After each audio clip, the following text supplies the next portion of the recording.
Perkenalkan anggota kelompok 2. Yang pertama ada Della Silvia dengan NIM 200301061 dan ada Siti Rohima dengan NIM 200301031 dan ada Rajib Maulana dengan NIM 200301008 dan Reja Firdaus dengan NIM 200301009 dan yang terakhir ada Alma Muhammad Apriana dengan NIM 200301016. Assalamualaikum warahmatullahi wabarakatuh. Perkenalkan, nama saya Siti Rohimah dengan NIM 200301031 dari Teknik Informatika kelas A angkatan 2020. Di sini kami akan menjelaskan tentang cara kerja 7 OSI layer. Yang pertama ada application layer, yang kedua ada presentation layer, yang ketiga ada session layer, yang keempat ada transport layer, yang kelima network layer, yang keenam data link layer, yang ketujuh physical layer. Nah, apa itu OSI layer?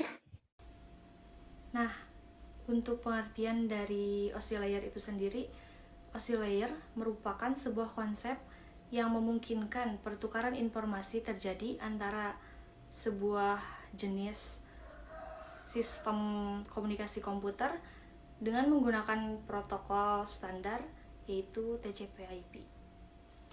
OSI layer itu memiliki 7 model.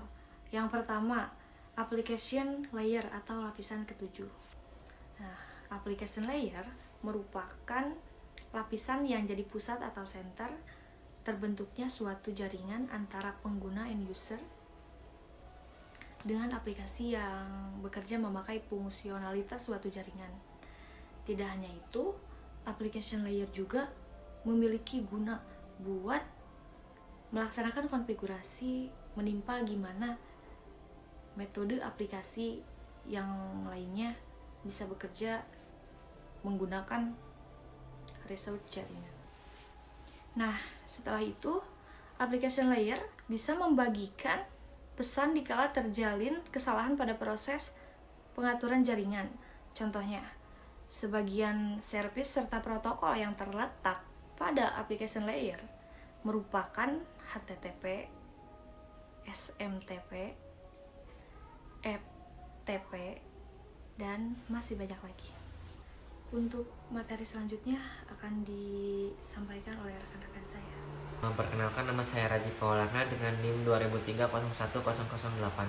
Di sini saya akan menjelaskan tentang presentation layer atau lapisan ke-6.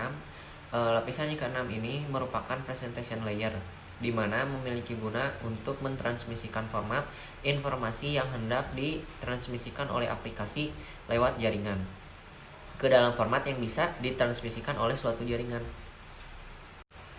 Selanjutnya session layer atau lapisan kelima. Session layer adalah lapisan yang berperan untuk mendefinisikan bagaimana suatu koneksi bisa terbuat, dikelola, serta dibesarkan. Contohnya, protokol yang terletak pada session layer merupakan NFS, SMB, RTP, serta lainnya.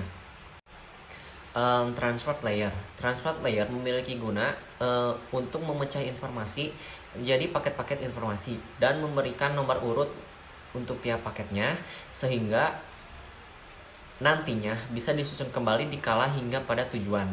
Pada layer ini pula memastikan protokol yang hendak digunakan buat mentransmisikan informasi semacam protokol TCP atau Transmission Control Protocol.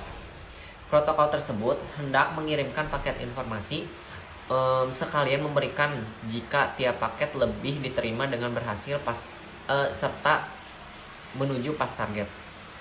Tidak hanya itu, ini juga bisa mentransmisikan ulang terhadap jalan yang lenyap ataupun untuk kala proses pengiriman.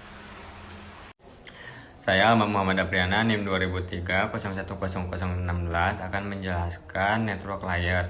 Tugas dari network layer merupakan membuat header data IP atau internet protokol, baik IP pengirim atau IP tujuan informasi. Pada suatu keadaan, network layer juga melakukan proses routing lewat internet network dengan dorongan router serta switch switch pada layar ketiga. Perkenalkan, nama saya Della Silvia dengan NIM 20030100061,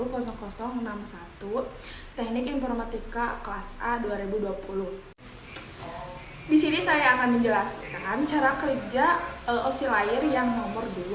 Nah, data link layer lapisan kedua ini berfungsi untuk memeriksa bila terjadi kesalahan dalam menyalurkan transmisi terhadap bit data, di mana kesalahan tersebut kemungkinan besar terjadi di layer pertama.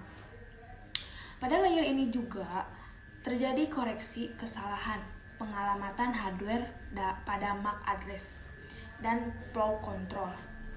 Akan dilakukan pembentukan data menjadi sebuah frame serta alamat fisik dalam data link layer ini.